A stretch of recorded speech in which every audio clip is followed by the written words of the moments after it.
Welcome back to Conquer and Climb. And today, we will be conquering and climbing.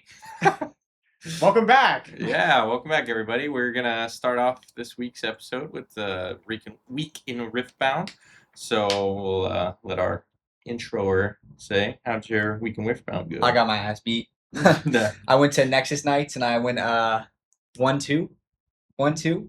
At least you got one. Yeah, but it was from someone that's knew less than me. It was my first night ever. So, but we take those. Yeah. We took those. They're playing Ivern. I was playing Ari, bro.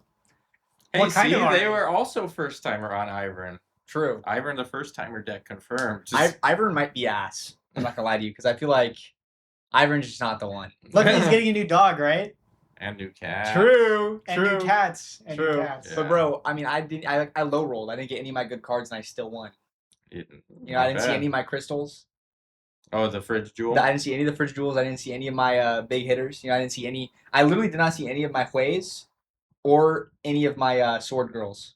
Sword. Oh, Aurelia? I didn't see any Irelias. Mm. That's what the whole She's actually deck is nice. built around. Yeah. But we took that. So, we Nice. take our one win. We take our free Wait, pack. what else did you play against? I played against a cat boy. Catboy. Set Set the Brawl cat with boy. Set. Oh, Yeah. Man. Vestian. Yeah. And I took one game off of him, and I got rolled after he sideboarded. So take those L's. Second game he threw out like 2 Rangars, bro. I was like, What about the? What about the second game? Who did you play yeah. against on the second game? second game. Wait, did I go against you? I went against you. Oh fuck. Yeah, I got my ass beat. I took that shit. All right. Not next week. Not next week, bro. I was playing. Okay, to lead into that, I was playing Master Yi, the bad one, the XP one, the stacker. Whoa. You don't gotta call it the bad one, bro. It's pretty for good. real. It was pretty Put some good. respect on his name. Okay. I but- wouldn't lose to a bad one.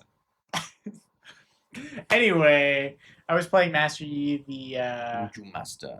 Wuju Master, and I got to stack some XP. Game 1, I was playing against Jin. I lost to Jin, and then I played against Ari, Ari, yeah. Ari. The goat. the goat, and I won. And then I played against the other XP deck in the format, Kha'Zix. That was interesting. It was a very strange matchup because there's a lot. I didn't expect there to be so many ambush creatures in that deck, but we took it. It was a close game, but we took it. We got there. It was nice. 2-1. I got some extra store credit on the side, and yeah. Oh, I also played a skirmish. We played a skirmish this week, and I tried out Draven, and that was fun. I didn't take a game, but Draven's fun, right? it is a fun. fun deck. It is a fun deck, especially when you have a permanent +3. Yeah. Permanent +3 is Bro just feels really right. good. He Yeah, just feels right. it feels right, and I got to use Darius again, which is cool. Darius is a very good unit. Yeah, Darius Tropharian set 1. And OP then- boy. But how'd you do? Yeah, I went 3-0 at locals. 2-0 to everybody. It is what it is. It's easy money. First round was Victor. Next round, I think, was Red Purple. I can't remember if it was Annie or Draven. Probably Annie. Yeah, I can't. Yeah, I think you're right. And then the last round was actually in Aurora Mirror, but a different Aurora deck. It was Sivir Aurora, and Volibear has a little bit of an advantage in that mirror because he actually gets to play units before the Aurora comes out. So I was able to get like turn 2 Rengar established, and then the Ferris Forerunner and Gem Dragon, and be able to put pressure on before they could start getting their stuff out. And then once we did get to the point where we were both playing Aurora, it was just like a Elder Dragon off. But You yeah. were the eldest dragon. yeah, The illest. I just had more units on board than him. So like every time my Elder Dragon came out, it would kill his Elder Dragon, and then he'd come out and kill my Elder Dragon. But I was just keeping everything in base, and then so he could only kill like one thing at a time. And then when I would score on my turn, I would just move up like my little mech tokens from the Ferris Forerunner, and seemed like a good matchup. And then I decided to take it to the skirmish. Unfortunately, our skirmish was another low attendance skirmish like the last one we spoke about. Not really sure what the problem is there for our local scene. Wasn't it just you two? No, not at first. It was. We thought we were just gonna have to go get lunch, but we had another guy show up, and then we decided to play it out round robin style, and I got the champion mat and the buy and the Lilia promo, but you're just farming top deck, dude. But I mean, it was like not a real event, so I don't know. It's not really worth much in my eyes, but at least I got the buy, which is cool. But yeah, that was not a crazy week in Riftbound. I at least because like now we're kind of all in the Vendetta mindset. At least I know for myself. I've Did been you guys looking. get any emails, by the way, for the boxes? I did not. Did you? No. No, none of us got selected. my Dang, God. unlucky low roll. Yeah, I didn't get any email for that. Or what was the other one? I thought there was two things. There was. Yeah. But you can only sign up for one, right? I thought you had to choose. No, I think you sign up for both.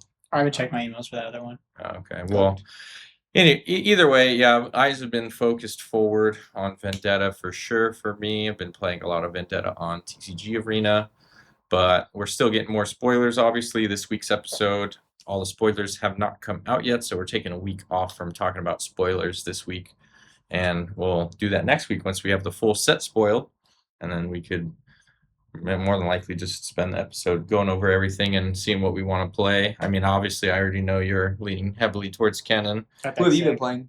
I've been trying to test a lot of stuff. I've tested Zed, Nasus, the Kennen. I haven't tried a Kali yet. Is it Kali the white-haired girl? No. No. Who's the Diana? I might be excited for her. She's already in. She's already out. Oh. Yeah. And Bessa, you mean the one with the axes or whatever? Yeah. Yeah, and orange and yellow leader. Yeah. She's actually cool. Like I kind of want to try that one out next. Oh, I tried Renekton. I cannot make that deck work for me. Maybe I'm just not figuring it out right, or I'm messing something up. But yeah, I haven't tried all 9 out yet, but I've been trying to do what I can to just like get a general feel for how they all work, even though we don't have the full spoiler yet, so we don't know if there's going to be any like huge pivotal cards added this week that might change up the whole design of some of these decks. I know a lot of people are playing like kind of like old packages in the new leaders currently just to get a feel, but like their hero abilities and everything. So we'll see, but we got all the specializations, all of the chosen champs, and all of the leaders, so we at least have that to go off of in terms of what we're most excited about. So Kennen, you said Mbessa. Maybe I'm not really. I don't know, because I'm hating on Jace, but he literally is what I said I wanted. Did you see his signature spell that came out this week? No, it's like ready for gear, dude. It's a 3 energy, 1 power, and it says ready up to 4 gear, units, or runes. So he's literally gonna be like a storm the arenas. Yeah, we'll see. I mean, readying the gears could be cool. There's some interesting utilization with because you can untap runes. Yeah. So like you can use it as like a free, or not free, I guess a 1 rune recycle untap of any creature. Because you pay 3 for it, and then you untap 4 things. You can untap the 3 that you paid, and then the 4th thing you untap is whatever unit you want to untap. So it's just good. So yeah, it's just a free untap on a thing, or it could be a ramp. I saw people online already memeing that like this card just means Aurora on 8, because now you can. Oh yeah. Yeah, you can float the 3 and then play it, and then, or you would tap 4, float 1, and then activate it, restand all 4, and now you have 9 runes to Aurora on 8 energy. So yeah, I mean, there's a couple different ways. There's the Aurora way. There's probably going to be some like aggressive gear way. I mean, they showed the top end for that deck a little bit with that like blue mech that gets reduced by every gear. Yeah. And then he's like an 8/8 with deflect or something. So he's kind of like the blue Rasa. Because this all is sounding good, but it's just it's not enough. After his art is just not. I'm like such a visual Wait, did you person. see his overnumber art? Yeah, in the Superman one? No. I'm talking about the legend. The only ones I've seen is where he looks like he's in a McDonald's dumpster, and then the one where he looks like Superman. All right, well, maybe you won't play him just because of the aesthetics. Just because of the aesthetics, bro. Yeah. We'll see. Dang. Just because of the aesthetics. I'm sorry, bro. No aura? You can't play him? There's Mm. no aura? It's an aura loss, bro. You put him. If there's a mat, if you put it on a Jace mat, bro, pack it up. It's over. Jace is cool, but we don't have to keep dwelling on Vendetta. We can try to move along to our main topic, which I think this week will be determined based on whatever What's your new player experience been burning so far? questions are as a new player. My new player experience has been getting knowledge checked in every matchup and losing. And I think it's because I still don't have a clear grasp on the foundational mechanics and when to do things, right? So I had a lot of situations where I would keep units in an arena, conquering arena, when I should have pulled back. And I've had a lot of situations where I should have pushed forward and gotten the early points, but didn't because I was scared from my prior games where I had kept them there and lost. So I think that I'm unclear, and I want some clarification on when to conquer. The general rule of thumb: when to conquer And climb. and climb. I don't know if there's really a general rule. It kind of comes. It's really based on like what we talked about like in the very beginning. Might have been even in episode 0. Just the idea of like thinking turns ahead. Mhm. And that really requires reps because you have to be exposed to the different decks and all the card pool and know what they can do in order to be able to plan out ahead of time. Like in those instances where you're like, okay, what happens if I stay here versus go back? Mhm. You can't really weigh that if you don't know what they're gonna do. Yeah. Like if you're not familiar with their deck and what their game plan is and what cards they might have, then it's hard for you as a new player to be able to be like, okay, I'm gonna go back here because he's probably gonna like play accelerated Kaisa and come punish me, and I have no answer to that. Because you have to be able to think about like what are your outs to whatever they're gonna do. Yeah. So it's just general card pool knowledge again. Yeah, I mean, I think that's just the learning curve of card games. But I mean, if I was gonna say a rule of thumb, definitely try to remain on even points as best as you can. Like if you can, obviously if you're playing like a whole deck that's just doing something like Just stay in one like arena. stay in one and just Stack high. and stack it up every turn, that's like kind of different. But like generally, if you're like playing a conquer deck, you want to be trying to double conquer and score 2 points every turn. So like a lot of players' first instinct is like if you play Raven Bloom on turn 1, Mhm. next turn you just move it up and score. But then on their turn, now they're going to come kill your Raven Bloom, and you're probably tapped out because you played Stella Corn or like another 2 That was draw exactly plus what I was doing. Yeah. So what you should be doing is Or I being play like, Scuttle there's no reason for me to go up to 1 here unless you're getting like an immediate gain from the battlefield, or you're gonna hide something, or you Is it- have, is it or you different can with Scuttle actually, or when you you're- can actually keep it alive. Mhm.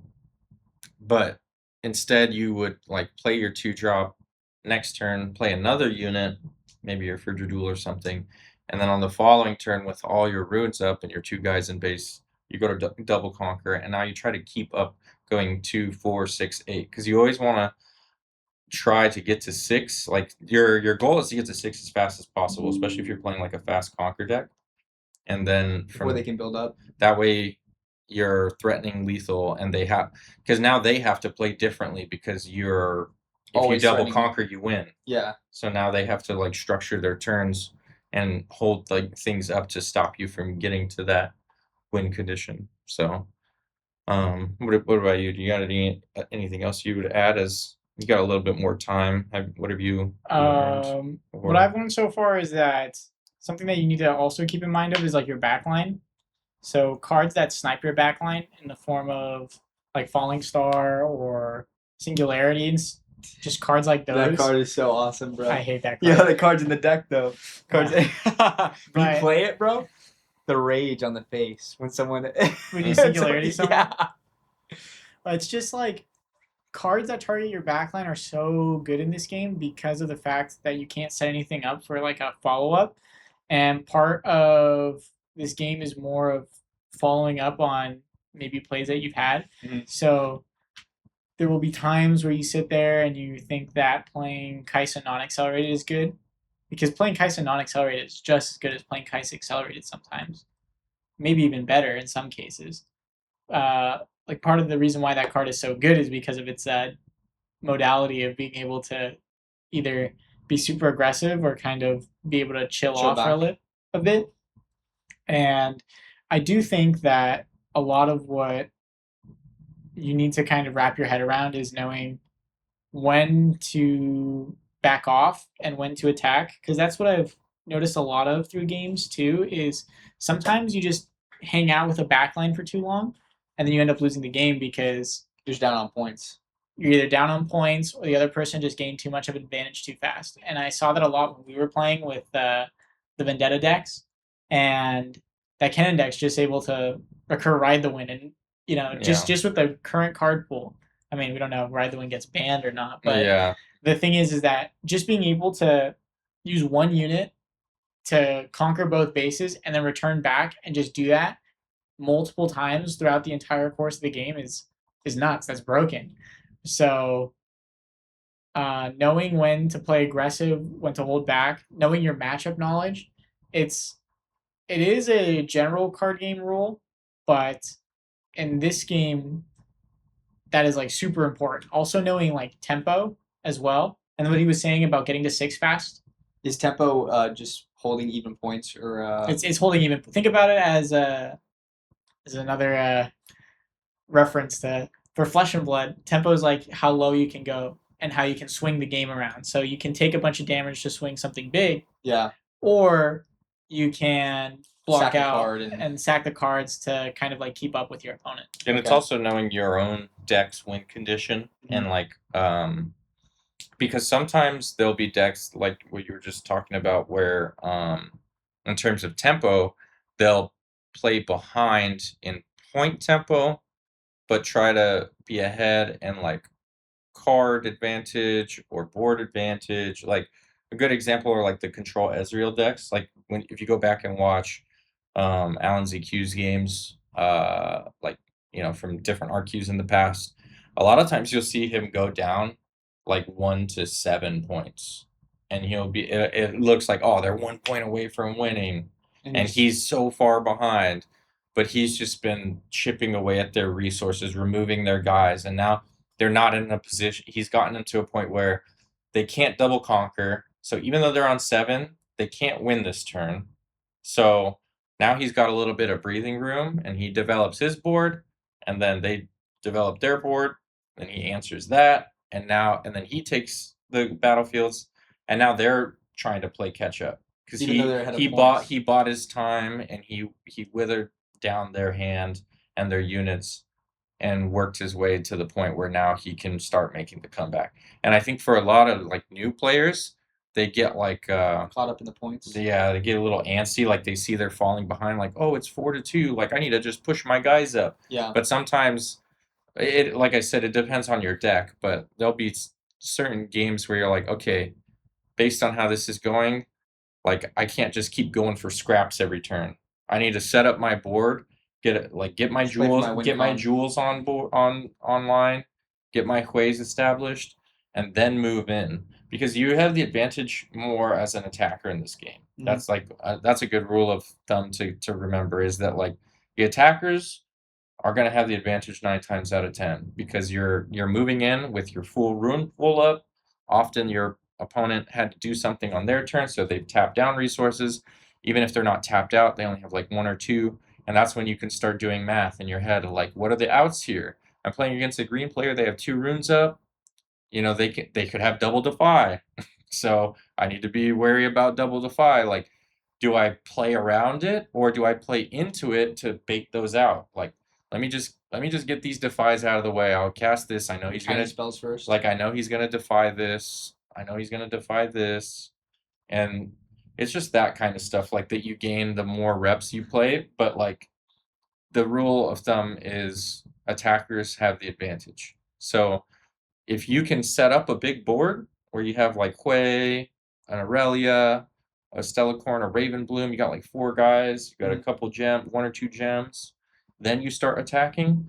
Then once you break their board, now they're gonna have a harder time coming through, because usually you won't have to use that many resources to break the board and push in if you have the right cards, a big enough base already established. Like Okay, when so- we were testing and we did the Zed versus Kennen, he like one game he did his thing where he was just riding the win over and over again, and he was playing really fast and scoring really fast. But then the next game, I just focused on establishing a crazy big board. I had like 2 Shadow Clones, 2 Rasas, a Battering Ram, like 2 freaking Noxus Hopefuls, and he went up to like 6 points really fast. But then when I finally pushed in and killed his Kennen, now I had too big of a board for him to push back and come back and from. you just completely collapse his strategy. Yeah. So is the general rule of thumb?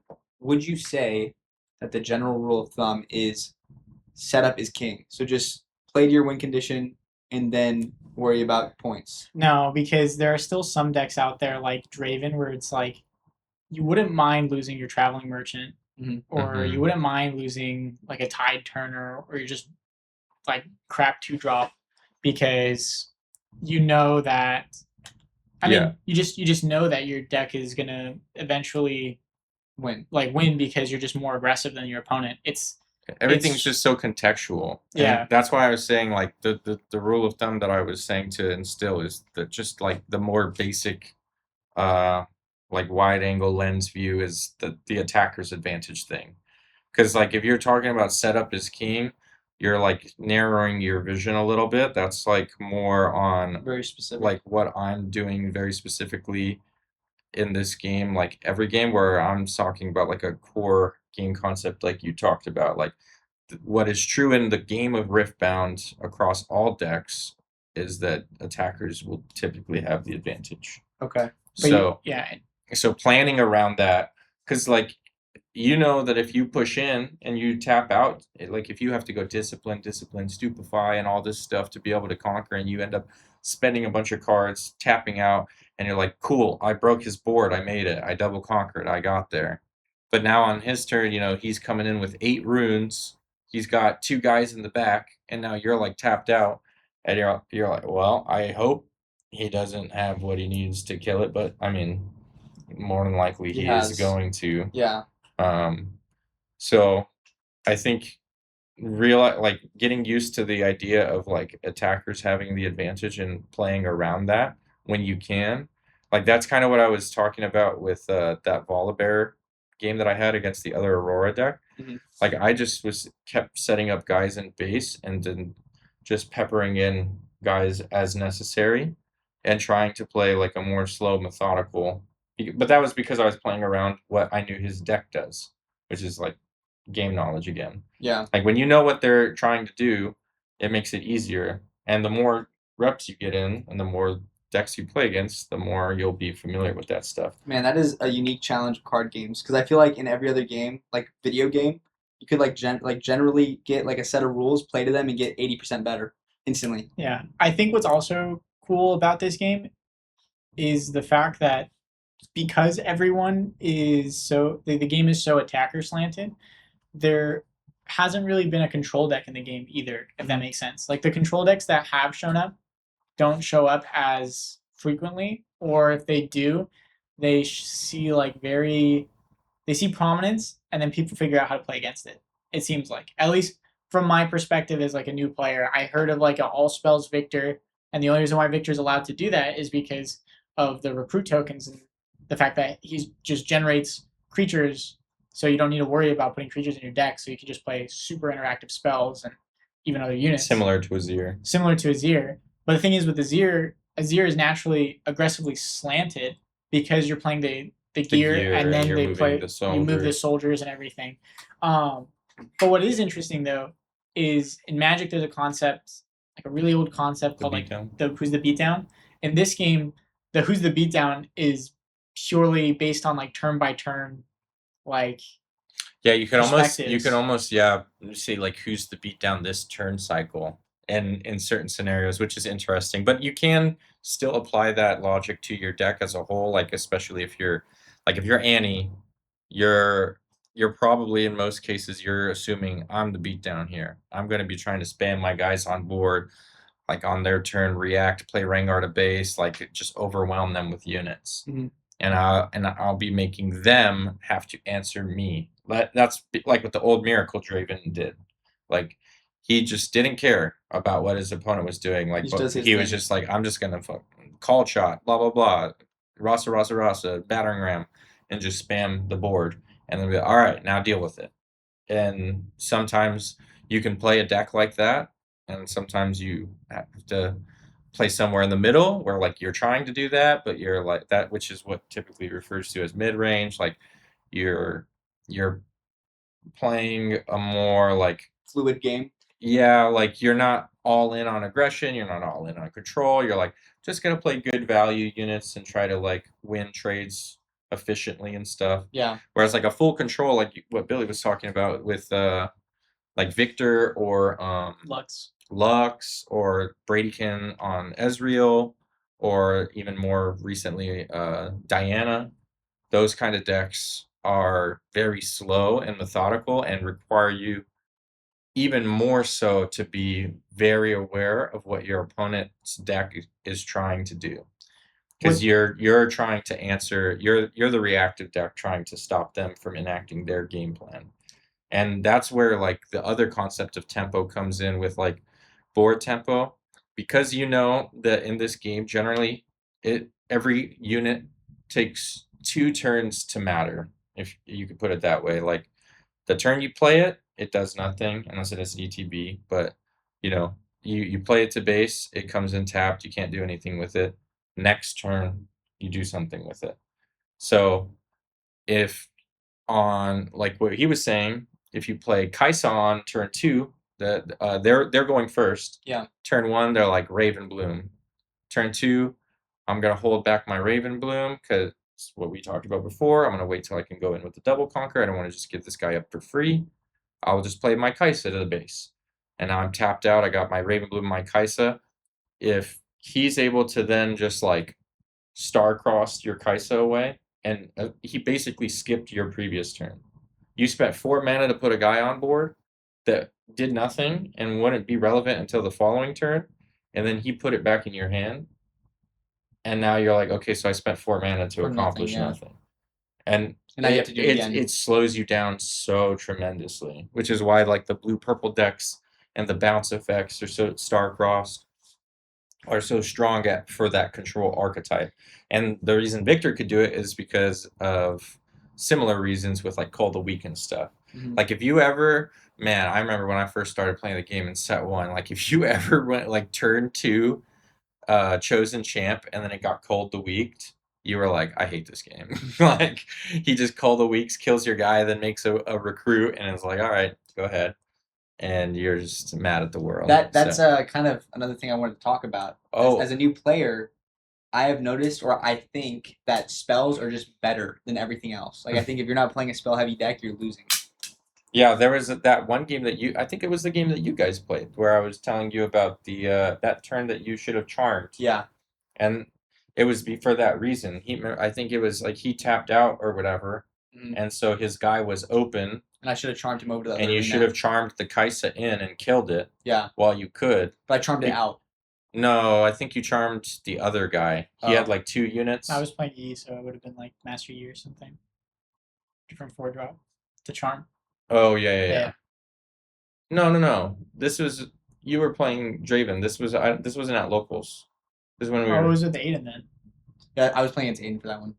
Oh yeah, that's right. Okay, it wasn't you. Yeah, so that was the one where you were supposed to charm in the Kaisa. Yeah. But anyways, yeah, it's because of that tempo. Like even if you like we're gonna lose your guy, and like I think that's what you're concerned about. I think you forgot like that there was like a your Ari was gonna minus it. Yeah. So you would have actually won because you had like a 4/4 there, and you didn't want to charm it in and have them crash and kill each other. Yeah, that's exactly what I was thinking. But you would have won, but you forgot about the Ari. But regardless, even if it was 4/4, sometimes you'd make those trades for the tempo, because you're like, okay, I already moved my guy up, I scored, moved my other guy up, I'm on I scored 2.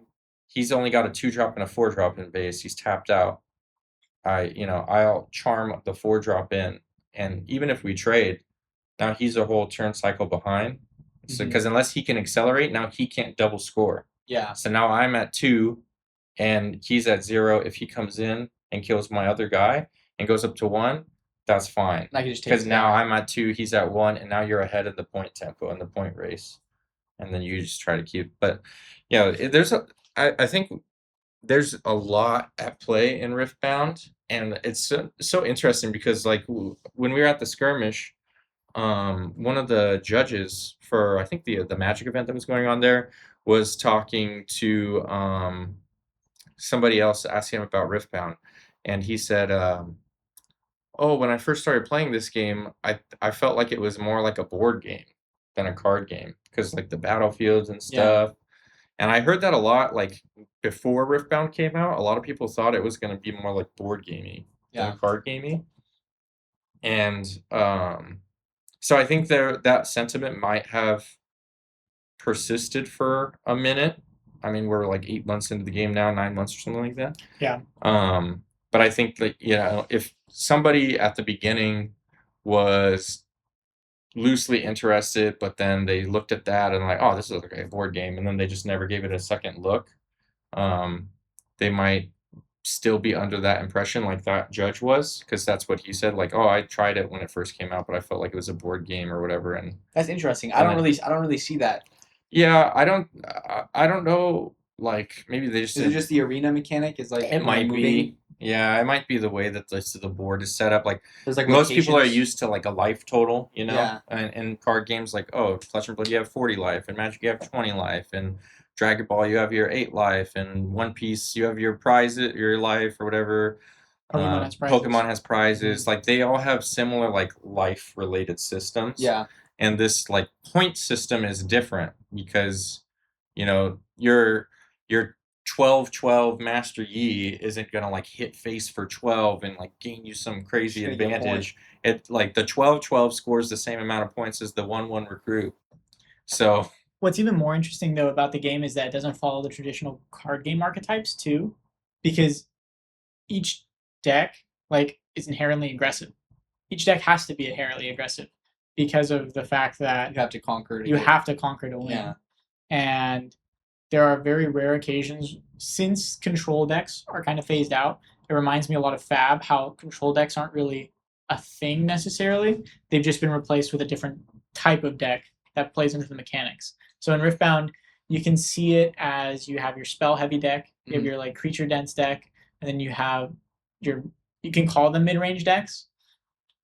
But in reality, every deck is kind of mid-rangey in its own unique way because it can play aggressive. It can play super aggressive or at a normal pace, or it can play pretty slow and at a normal pace. From what I've noticed. It all depends on where you place your cards, right? Or it depends on the matchup. It depends on the matchup and the card quality as well. So Annie, for example, it can beat a deck like Diana. And so can Diana be a deck like Annie. But it depends on which direction you, I guess, play the game as well, and which side you pull towards more. So, for example, the time that I've played Vex, I've played it completely with the mindset of controlling and completely reactive. The issue, though, is you can't be reactive. Yeah. You can sit there and hold, but you end up losing to somebody else that's just sitting there on the other base, and if they hold the base and interact with you, you're dead in the water because then you just can't hold the base fast enough. And you're just 2 ships passing in the wind. Yeah, which is why they have the hold mechanics are typically like they score extra points on hold. Like that's how Green Ari started that first in set 1. She holds, scores an extra point, and then like in set 2 we got Trinity Force in orange, and there's also like then we got power, the power nexus or nexus of power that you can pay for. Recycle 4 to score a point, and then like now, or then in set 3, we had Ivern. You have the hunt mechanic. Yeah, I'm just thinking of like the on hold score points, like basically, because that's kind of like, I mean, we saw that now with Shen in the new set. Like one of his chosen champs is when he holds, if there's exactly one other unit, score an additional point. So there's a lot of like on hold score point things to try to make up for that, but it's just holding is so hard in this game because of how attacker focused it is. So that's why people don't typically play hold focused decks as much. They're a lot harder to execute. So when I was playing the Ivern deck when I started, it felt very creature heavy. It is. I feel like when you're if you're playing to hold, it would be way more advantageous to have spells, like heavy spells, because then at least you can react to them attacking. You don't just take it. Yeah, I mean it's really I don't know about Ivern specifically. Like, I think that list that we gave you was just like some list we pulled from one of the RCQs. I like the best of Ivern at one of the RCQs or something. It felt like the strategy was just build units and Seagull tokens on Arena, RC, change the brush, take the plus, and then try to hold it. Yeah, but the I think that deck had like 12 2-drops in it or something. So it's trying to make sure that you got a turn 1 play every game, so you could get the bush going and then just start dumping units into the bush.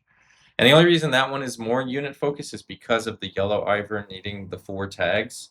So like you need 3 other units on board to at a minimum to get it to work. Yeah. So it's going to play a lot more units to facilitate that.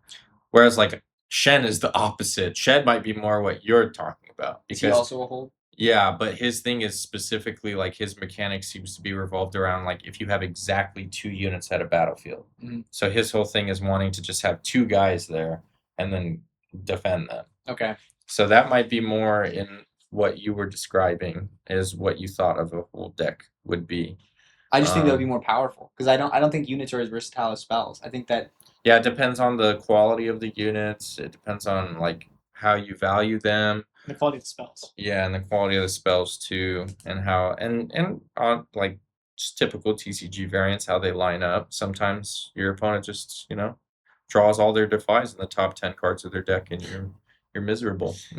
Yeah, I think it's a valid point though. Because also what you're saying, where creatures pay off so every 2 turns versus a spells is immediately. Yeah. The only thing is that I still don't think like hold archetypes are like valid descriptions either, unless there are some very strange cases like the old Master Yi. What's he called? Blade Master. Master Yi. Wuju Bladesman. Wuju Bladesman. L taker. Yeah, basically, because he has the +2 on defense, which is just a free buff on a single unit. So if you just have really beefy units and you place them on a base, and they're getting +2 every time, you can just hold it a lot easier because your guys are overstatic. Isn't Ari just that but better?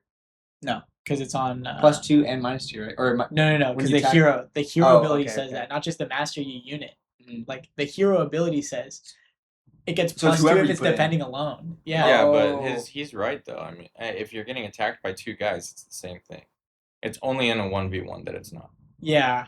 I mean, but most the of the difference is that like Master Yi has to keep 1 guy by itself defending at the battlefield, and then he has to be attacked to get the value. Ari also has to be attacked to get the value, but she could have any number of guys there, and then if it's 1 big guy, then it's worse because it's only -1 might. Yeah. Where he has his +2. But if they ever attack you with more than 1 guy at a time, it's the same amount of value mathematically as Master Yi. Okay. And because you can stack more guys at the battlefield, it theoretically should be better. But it's just like it's just the way that the blue-green cards line up compared to the green-orange cards. Like the units that Master Yi has to buff up and hold with are stronger in orange than what you have to hold with in blue and green. At least at the time, from my recollection of playing Ari like before, when I was trying to play like a more hold Ari in set 1, it just felt like, I don't have any like good holding units. A lot of my units felt like they wanted to be attackers, like Tasty Fey Folk, the Thousand Tail Watcher. It just seemed like I wanted to be more aggressive.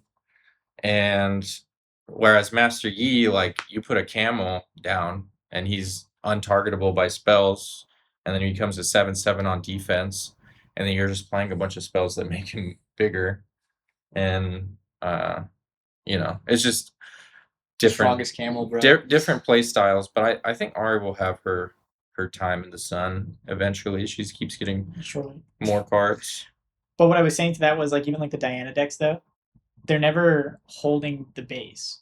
You know what I mean? Like even the Vex decks nowadays. Oh yeah, the battlefields. Like even the Vex decks nowadays, they're not really holding the base. They're trying to move between the battlefields and trying to like they make a position, yeah, but then if their board's broken, they're cooked. Yeah, that's what I was telling you before. Yeah. And then, but my point is that it's more so there's not necessarily a hold deck or like a control strategy. It's just tempo. Like the hold decks are very far and few between that are successful at least. And even when they are successful, it's like you have to play it a little bit differently because you'll see Master Yi's retreat back to base in order to maintain a board position, or Diana's retreat back to base with like their Hueys and that goes back to what we were saying just about matchup knowledge, general card game knowledge. Like you do that because you know the current game state and the scenario at hand. Like you got your guy at the battlefield as Master Yi, and he's by himself. You know that he'll get the +2 on defense, so you're like, okay, my guy's going to be an 8/8 on defense, let's say. And you're looking at what they have on board and how many cards you have in hand, and you're just like, what do I have in hand? I have 2 runes up and a discipline. I could make him a 10/10. What are the odds he can get over 10? If it's like over 50%, you're like, I'll just move it back. I'm not going to try to force the issue and like see if I could get away with like, maybe he doesn't have it. I'll be able to get the hold off. You move back because you're like, even though, like you said, the deck may be a hold deck or it wants to hold. It's really a tempo deck. But it's not really a tempo deck. It's just like, that's why I'm saying the game is so contextual. Like it's hard to make a like rule of thumb for Riftbound because it's a much more skill intensive game than I think a lot of people thought in the beginning. Like I was saying, when people thought it was like a board game, it was going to be too easy. A lot of the complaints in the first set where a lot of people were like, oh, it's just whoever goes first wins because you're the first person to put a unit on board, the first person to score. And people were like, if you don't see a 2-drop on turn 1, you just lose the game. And haters, bro. That ended up not being the case. And that's, it's only been proven to be more or less and less so as time has gone on. And I think based off of, player performances, we can very comfortably say that this is a high skill game that the better player will win a lot of the time. Like maybe not to the same level that Flesh and Blood at its peak was, but when you have freaking Flesh and Blood now, the usually you still see the same like 200 people doing like a calling or something. Well, that's what I was gonna say. When you see Alan ZQ always near the top, Prismaticism making like top 8 as I can't even remember how many times. Him having like 6 Annies, Colin having like 5 or 6 sets.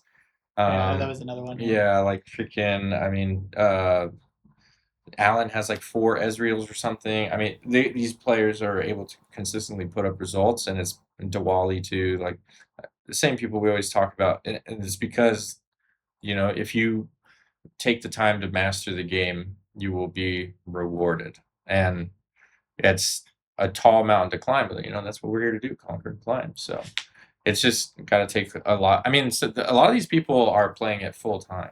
Yeah, like it's their job now.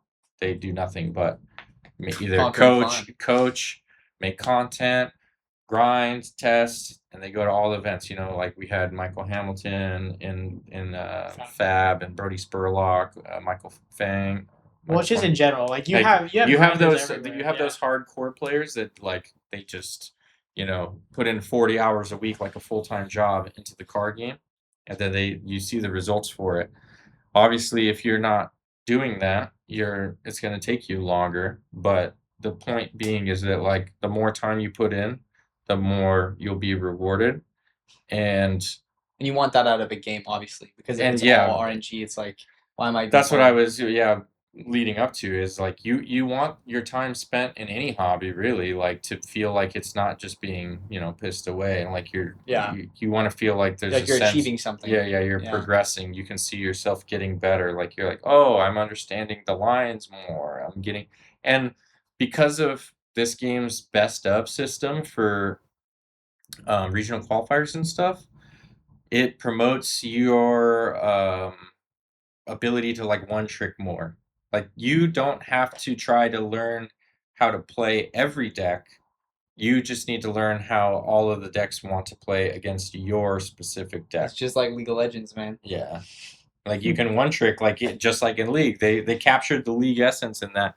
And I think that's really cool because even if your deck is bad, like statistically, like if you're playing one of the lowest represented heroes, lowest win rate heroes, you can still be rewarded at a big event and be the cool little card.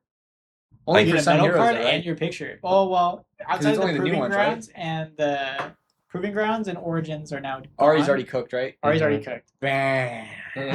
But I mean, that was like the highest contention one. But if you were playing like Ivern, probably at the last regional qualifier, they've had some regional qualifiers where the best of winner for a certain legend didn't even make day 2. No, yeah. Like I remember the first one was like Garen, right? Garen was like 212th or something like that. Yeah, and I was like, hey, at least lower than that probably.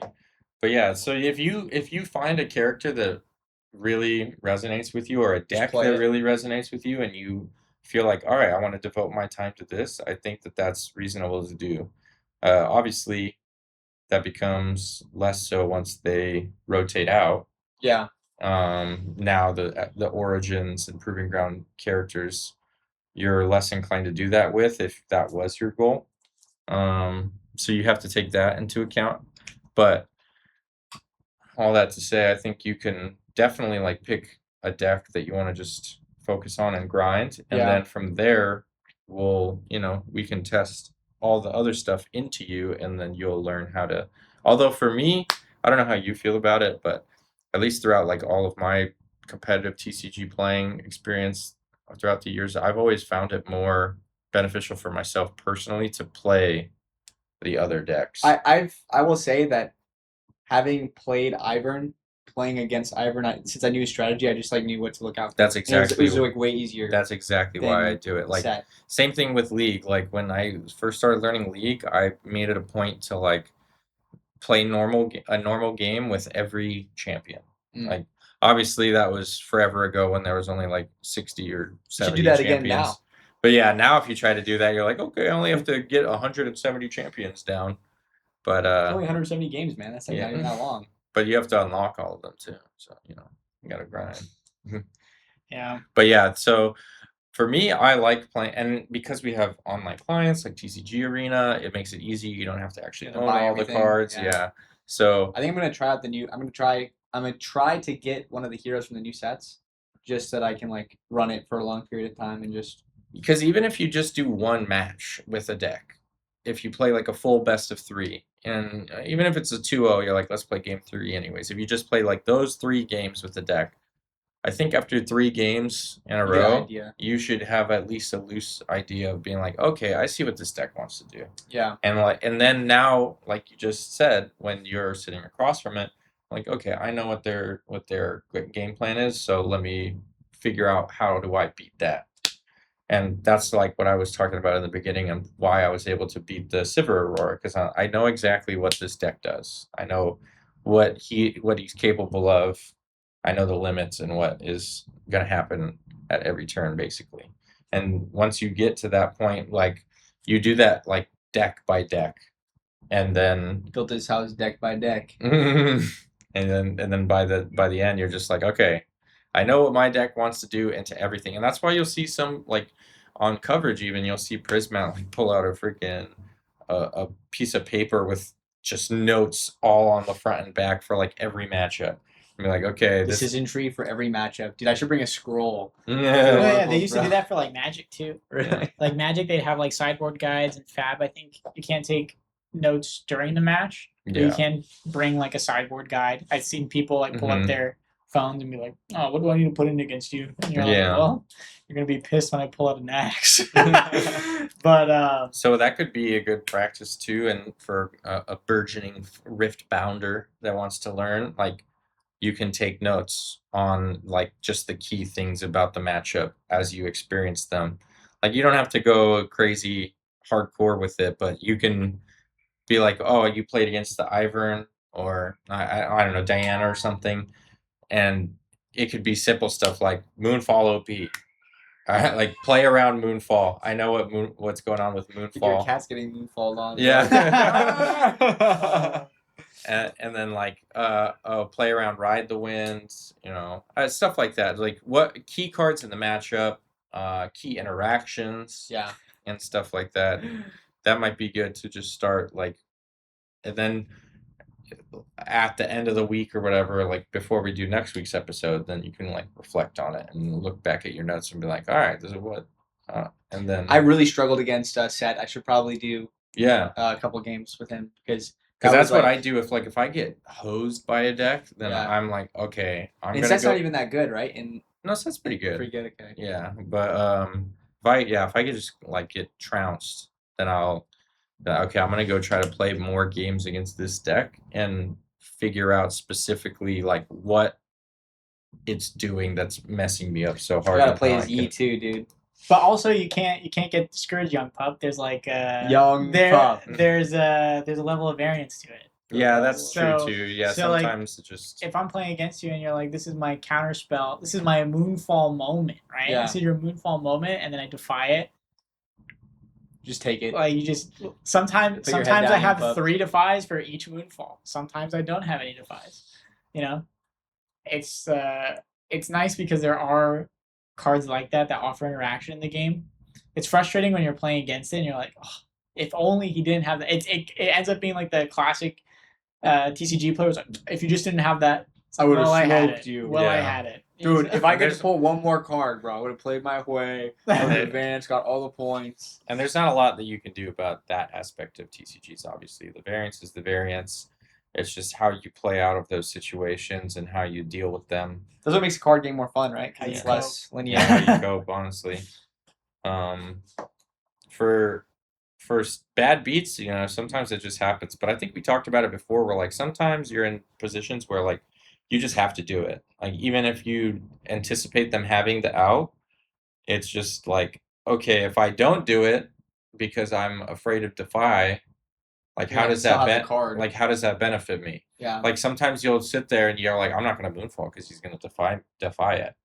But if you do nothing, he's still going to have the defy in hand, and he's going to be able to use it at some point.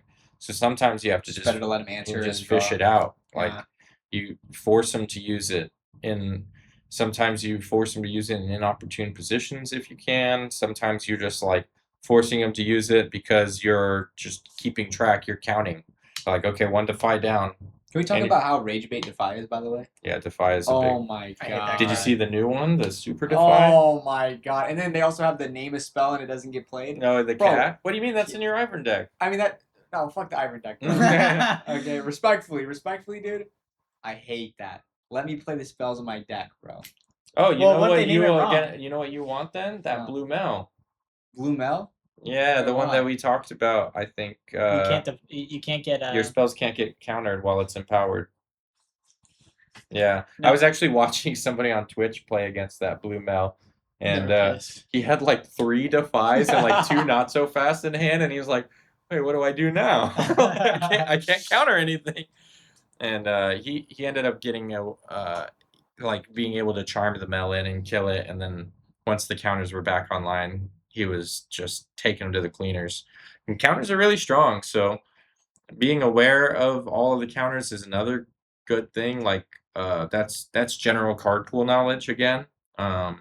Knowing about Hard Bargain, Abandon, Defy, Not So Fast, the new one that we're getting, the freaking Flurry of Feathers, Wind Wall, Mystic Reversal, the new Mount. Like, you just have to accumulate that knowledge over time. But what else is like a burgeoning Riftbounders questions on like how to At least because you're only like a couple weeks in at this point. Like Yeah. how I think Gear's ass. Gear's ass. So I you're haven't seen not the Chase anybody. believer. I haven't seen. Well, unit Gear might be different, but I haven't seen anyone use. I mean, okay. Oh, you haven't played against a Zero, brother. I've seen Gear been used effectively, but I've only seen like a featured Gear piece in a deck rather than a Gear centered deck be successful. Oh yeah, you're it's talking like about one like the good Gear spinning piece. axe and Draven. Yeah, spinning axe. Well, like he Frozen said, Amulet. you'd have to play against Azir, like Yeah. a deck that's built around a bunch of gear. But are they successful? Are they good? Azir is good, yeah. Is Ornn like that? Ornn is a gear centric deck, but his problem is that like his payoff for all of the gear is just one big guy. At least like that's how he was built before. It was like I want to get a bunch of gear on board so that my blue Ornn will be ginormous and unkillable. He gets an Exodia that doesn't win the game. Yeah, pretty much. Yeah. Damn. So it was just a fragile strategy. Like sometimes they would just Call the week. Yeah, be able to kill it, get rid of it somehow, and then you're out of luck. You got nothing left. So now like the more recent Warren decks have been more aggressively slanted and playing like that new Sprite Fountain gear because he can pay for the power cost with his legend effect, and you get the 2/3/3 sprites. But he is getting payoff in the form of that other card that we talked about, the Golem, that the 10 mana 8/8 with barrier, and then every gear on board reduces its cost. Yeah. So he's like that really early. Like I said, he's a blue Rasa basically, except it's harder to get 10 gear on board than it is for purple to get 10 cards in the trash. Yeah. So he won't be as busted as Rasa, but there'll definitely be some decks that can maybe potentially start to make him look a little bit busted. Ornn might be one of them. The one I thought of that I haven't seen a lot of people talk about was Renata, just because she makes a bunch of gold. But Ornn can make a bunch of gold too with the World Atlas and stuff. So any deck that can like farm a bunch of gold really fast might, in blue obviously, I haven't even might seen be that able to. mechanic yet. I haven't seen anybody farm gold. Yeah, Renata's the only one that's really like centered around it. My Pike deck makes a lot of gold. Really? It's kind of fallen off after set 2, though. To be honest, What? The gold mechanic. No, I think gold's still very important. I mean, seals can be some of the strongest cards in the game, but they're just like so cumbersome to include in the deck list. Yeah. Because like if you don't see them early, they feel really bad to like draw late. Their lands. Yeah. So like gold helps that because like if you could have seals early game all the time, you would. But since that's not possible, gold fills that void a little bit for you, and that's why they've given a lot of more cards that make gold early on. I mean, we have Plundering Poro, you have Card Sharp, you have Traveling Merchant. There's a couple cards that can start making you gold. Like Traveling Merchant's a discard one. Traveling Treasure Hunter. So yeah, there's some cards that can start getting you gold like on turn 2. And once you start getting the gold flow going, it allows you to like play a more tempo-oriented game because you're not setting your runes back when you're playing your removal. So you can just like unexhaust runes with gold, or what does it do? It pays for power costs. Oh, okay. You're gonna keep like being on pace. Okay. Yeah, because like one of the strongest, because a good example is like in set 1, Kaisa was one of the best decks in the game, and it was because Falling Star is one of the best spells in the game, and it has a 2 red, it's a 2 energy, 2 red recycle cost spell, the one that does 3 and 3, and her effect pays for one of those. So for every other red deck in the game, if you weren't playing the Fury runes, the seals, then you obviously get 2 runes at the start of every turn. If you recycle 2 to play Falling Star, you set yourself back a whole turn in mana. Now you went from 4 to 6, back down to 4. Next turn, you're right back up to 6. You're like keeping yourself off from playing your bigger stuff in the late game.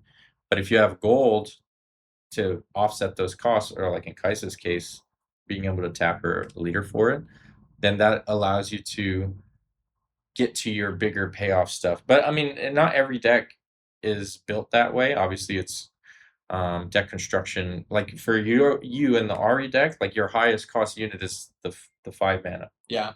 So you don't really need to get to a huge rune count. which is why you don't play like a bunch of gold generation in that Because you deck. just don't need it. Yeah. So any unit can't generate gold though? No, it's Or is it color specific? it's unit specific. Like Unit the Plundering Poro on Conquer does it. Treasure Hunter on Move does it. Card Sharp when you play it does it. There's like a Golem in yellow that does it. There's quite a few ways to make gold. Wages of Pain as a spell. That's a funny name. Yeah, That's you, bro. It deals 3 damage and creates a gold token. And then there's like another blue spell that's like a 4 mana. The Djinn one, Deadly Flourish, like deal 3, and then if it dies, makes a gold. So there's a few ways to make a gold. And you were talking about control, like wanting to play control before. So like maybe one of those decks you could try out soon. Like I really just want to play. I think like I've the shifted, Victor, just like the really wanna play all. spell heavy. Yeah, we could try to make that deck again. Obviously, like he said, it's kind of fallen out of favor. We don't really see the all spell Victor anymore. Yeah. Victor itself is still a good deck. I still want to play aggressive too, though. But you don't see like 39 spell is that like Victor anymore. contradictory? No, you gotta play Lilia, bro. That's aggro mid-range combo control. Quoted by Christopher Ioli, Yeah. top 4 finisher of the first Is regional what just busted? qualifier. Busted? Yeah, Lilia. He's a Lilia truther. He's a Lilia truther. He believes. Is Lilia the deer girl? Yeah. Isn't she like hot garbage right now? Isn't she No, buns? she's not garbage. She's not hot garbage, at least. She's garbage. She could be good. She's cold garbage. Like she's It's just like, her colors. It's the Ari colors. It's blue Yeah. green. Like it's just blue green hasn't. I think it's like the only color combo that hasn't top 8'd an RQ before. It also doesn't have an identity yet.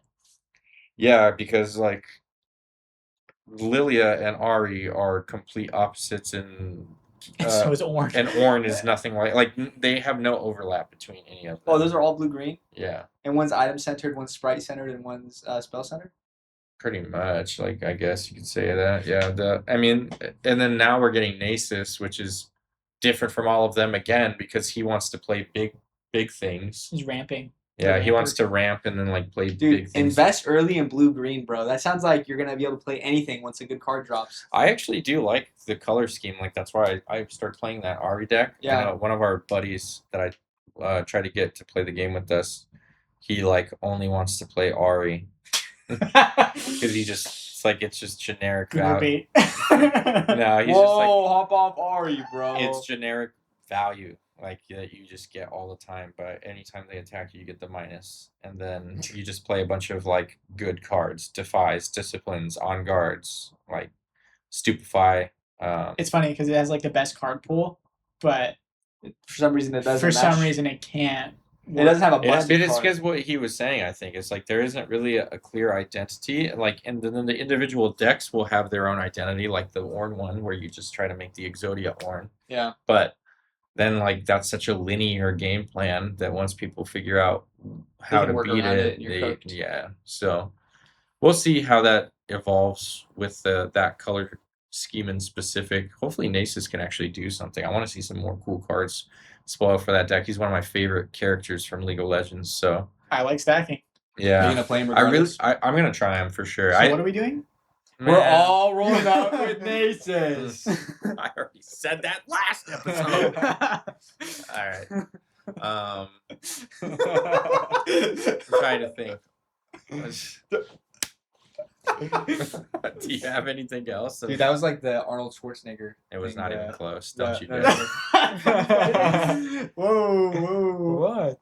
Dylan. The white arm and the black arm, like with racial love. Okay, that's all we got time for today. Yeah. What you can take away from this episode is there are no fundamentals really. Whoa. No, Okay, conquering is better hold on. than holding. What I will And say. spells are busted. Yeah, Hold on, actually, hold on, yeah. hold on. No, wait. Let him.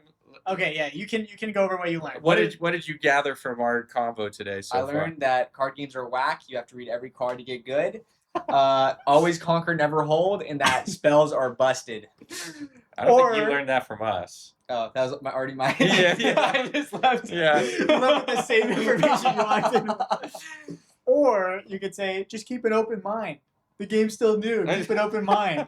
That's all you can say, to be honest. Like Yeah. that's the most like wishy-washy thing to say, but like the fundamentals are it's attacker focused. Creatures take 2 turns to get a payoff. Does Spells get sometimes 1 defense turn. feel good up your butt? Spells are busted. Okay. Take a stand. Take a stand. Spells suck. Creatures are better than spells. What else? The game is defensively heavy. Oh, you're just trying to be the. I'm trying to be opposite, the. yeah. Wait, no. You said hold decks are broken. No, I said conquering is better. Okay, holding is better than conquering. What else? Well, hey, listen, we are Conquer and Climb, not Hold and Climb. So I'm holding climb now. No. Welcome back to my new show. Holding climb. No, yeah. So I think we can Holding comfort. That's so sweet. I think we can say definitely for sure this game is skill intensive, so you want to keep putting in the time. Obviously, whatever you can afford to do is going to benefit you, but the things that you should focus on, I think, at this point, is trying as much as possible to just absorb the knowledge of all the card pool as you experience it. If you want to go above and beyond, like we talked about in the last episode, go to Piltover Archive, look at the card list, start reading. But oh my God, bro! If you're not that committed, no, it's not about dude. If you got me like an audiobook version of all the cards, bro, I'm sitting there like this. You could probably do that. You could probably open up Piltover Archive and then get like Google AI to be like, hey, read this page Copy to me. and paste. Read everything to me. Plundering Poro. Yeah. Plundering Poro. But yeah, I think just focus on trying to learn the card pool first and foremost. That's what I would always tell people when I talk for League 2. Or just I think we already had this discussion before. Yeah. But yeah, we did. I just hate the but answer. You've it's played, like I want the answer, but I hate the answer. But you've played a couple of different decks now at this point. Yeah. Like you played red purple, you played green yellow, you played blue green. Blue green's my favorite so far. Have you played any orange? No orange. So why are you laughing, bro? What is this guy doing? You like about? blue green? It has no identity. Yeah. Well, I like the one without identity. I like Ari. I like the Ari deck. So you haven't tried orange or yellow yet? No. Okay. Hey, Ambessa's orange and yellow. Yeah. Maybe you'll have to play Ambessa just so you could start learning orange yellow cards. Or Set. Or Fiora. I need to try Set. I need to try Yi because I just Yi, you should probably give it. I mean, I would say right now, since you haven't locked down, that's why I was saying, like, for you personally, like, your focus should just be on learning the card pool because you haven't really nailed down a deck for you yet that you, like, want to stick with. Why is this dude smiling about? It's funny you're like, I like the Ari deck. That's not how Ari is intended to be played with the draw cards and move back. Wait, really? Because she's a hold deck. Her hero text is who's supposed to be -1. like that? No one's supposed to be played like that. You're saying the way I like. Broken. You're saying the way I like to play is not intended. Yeah, you can put those same cards in Ore. Oh and it would be the same deck. So you're saying I can play that? You don't even have the signature spell in the deck. You don't have Foxfire in the deck. Dude. Yeah, but the other blue-green legends don't get the free value of minusing. Yeah. Free value for minusing. Wait. Does the thing cost a power? What? Hold it. What's it called? The jewel, the frigid jewel? Not frigid jewel. No? Okay. No. Then Orin gets no value. No. But Lilia, you can get the sprites. I'll try Lilia. I did actually try that. That's funny you said that. You had the counter I took the Ari deck and I opened it in the deck builder and I was like, let me just switch out Ari for Lilia. Did it play better? No. What was the problem? You can play it more aggressive. You can play it more aggressive, which I did like. Aggressive. I took out basically I took out like a couple of cards to put in just like the sprite fountain. Yeah. And the other sprite generators, and my whole thought process behind it was like when we were playing, because we both put quite a few games into the Ari deck at this point, and one of the major pain points is like sometimes you have the jewels, but they out your way, or whatever, and this goes back to what we were talking about the tempo. Like I remember you playing one where you played the way, and then they bounced it back to hand, and now on your next turn you're like, well, all I can do is play Quay again and pass, and you're waiting a whole another turn cycle before you get anything going. So I thought, dude, this guy's thinking something that's pissing me off. If we do that in Lilia, then you always have a unit to go in with because she can just make the 3/3 ready sprite, and then as long as you have any type of draw effect to trigger your jewels, you get the sprite to go in. I mean, so why didn't it work then? I mean it works okay, but I mean at that point, I don't know if it's worth it over just playing like a standard Lilia deck that actually leans into her sprites and stuff more. I'd have to test it more, but I mean, if you like the Frigid Jewel plus Quay and Stellacorn package, I think it's worth at least trying it with Lilia. Okay. If you want to keep on that path. I'll try somebody that's more spell. But we're like we said, we're really close to set 4, so you can start looking into the new 9 legends and seeing if one of those vibes with you. True. And we actually have. Oh, I'm glad I thought about this right now. I want to bring it up on the show that we have pre-rift next week already. I didn't realize it was coming up so quickly. Next Friday is pre-rift. So, what's your likelihood that you can attend? I can try to get my shift covered. Okay. Are you able to go? I get off at 5. I'll be there. All right. Well, I don't know, man. I'll be there, buddy. I'll be there, dude. All right. So we're definitely going to be at the pre-rift. I'm going to try to go to as many as I can. I don't know if they're doing. I'm free that weekend. Yeah, I don't know if they're doing a bunch this time because when I went on their site, are you guys going to do a circuit? Like you're going to do a bunch of them? Well, no. Usually I just go to TDK like 4 times. Like that's what I did the last 2 sets because usually they'll have like 2 on Friday and 2 on Saturday. And I'll go to try to go to all of them, but this time I don't know if they're doing that again. I'll have to check. But the last time I looked, they only had the tickets on sale for the 7 p.m. Friday. Oh, I gotta sign up for that before they sell it then. Yeah, so if you can go, I would definitely say. You haven't played one yet, right? No. Yeah, okay. I wasn't sure if you maybe went into the set 3 one with him or not. No, I never played the set 3 when I was working. Oh, that's at right. TDK. But yeah, dude, pre-rifts are super fun. If you can go, it's so worth it. Like it's a bad pre-release. Well, no, but it's different. Like because the game actually plays so much differently than it does normally because it's different from a fab pre-release. So much better. No, not better. Well, I think you're playing limited. You're playing limited. Well, you're playing limited, but it's because you get the 3 colors. Like it totally makes the game like way different having access to 3 colors and like some of the niche rules, like you can have any champion in your champion zone. It doesn't have to match your legend. Oh. You don't even have to play a legend. If you don't play a legend, like you draw an extra card at the start of the game. So it's like gnarly rules. So it has some interesting, unique rules that makes it pretty fun. And I genuinely think that everybody that I've gotten to go to a pre-rift has said that they had a great time and it was like something that they wanted to see more of. And I said it to a few people now, but next time I go to like an RQ, I'm going to have to corner a UVS dev or something and be like, you guys need to make Earth in Riftbound. Like you play Earth in League, right? Oh, you gotta put the signature spell instead of the chosen champion. Is that how it would work? Because they could do it. They could do a number of ways, but just like the Earth.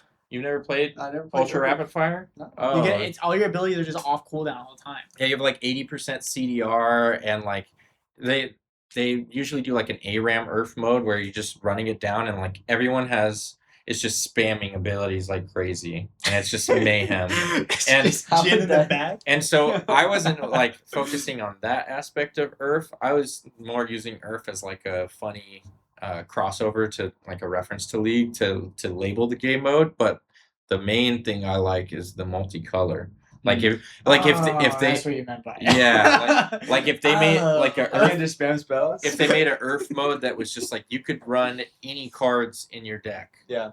And then it would basically then turn into Magic, I guess, because you'd have access to all 6 colors, and you're like, can I really play a quad color deck? Well, probably not. I guess I can't play Elder Dragon. Yeah, I guess I'll try. But no, I think something like that would be cool to see. I want to see them expand the game modes. We talked before about how there's 2v2. That'd be fun to try out sometime. Yeah, that'd be really fun. I think you'd really like it. It's a fun, different style of the game. I want to. But you'll definitely like the pre-rift if you can go. So try to make that happen. Next Friday, right? Yeah, next Friday. And then after that, we'll have next episode will be all the spoilers. We'll have physical cards in our hands, and we can. Dude, we gotta open a box. Next week is pre-rip, so there's gonna be another episode. Oh yeah, sorry. And then after that, we gotta. So next week episode we'll have all the spoilers, so we can go over spoilers and then talk about our predictions for the pre-rift, what we want to play at the pre-rift, and we should open a deck. We should open one of those boxes. We can keep a pack or something. Dude, that would be sick. And I'll open a pack on the episode. Alt Art Baron Nasher. Would that be fire? If you got that out of a Vendetta pack, I'd be confused. Oh, because I'd be like, Yeah. dude, we got fake packs. Yeah. Yeah, I think that's unless you had anything else you wanted to go over. It seems like we kind of talked over quite a few of I'm the understander. the basics. I think that I we're gotta stop playing blue. the point of this episode, more or less. I think what we're discovering as we go each week is that like what we want is to kind of base each episode around like a question that you have in regards to I have no questions. I'm already the master. Yeah. in regards to advancing in the game or specific game mechanics. Why does Will go stuff 03 like every that. Nexus Night? Yeah, so, That's you gonna be know. my next question. Whoa, it's because I don't play Why? Dazzling Aurora, dude. Why does Will lose all his games? Yeah. Because I don't play Dazzling Aurora. So I think that's Why doesn't Will where we're play gonna try Dazzling? to take it as much as we can. Aside from like last week where we did the review, and potentially next week if we do the full set review, we'll have our like spin-off episodes if we want to talk about something in specific. But generally speaking, I think we want to just continue to ask questions and discuss the game so that we can grow our knowledge in Conquer and Climb. Does that sound about right? Sounds about right. All right. So if you don't have anything else, Nothing else. and I think Nothing else. we're good for this week's episode. So we'll see you guys all next week once we have all of Vendetta spoiled and we can go over that. If you have any questions, leave them down in the comments. Any shout outs from you guys? You guys got a new video coming out? You guys, go to subscribe to Cro Vro, by the way, their YouTube channel. Links in the description to that. But you know, have a Up on the timeline. Later. okay. These guys are terrible at marketing their own channel. Hey, so remember, Conquer And Climb.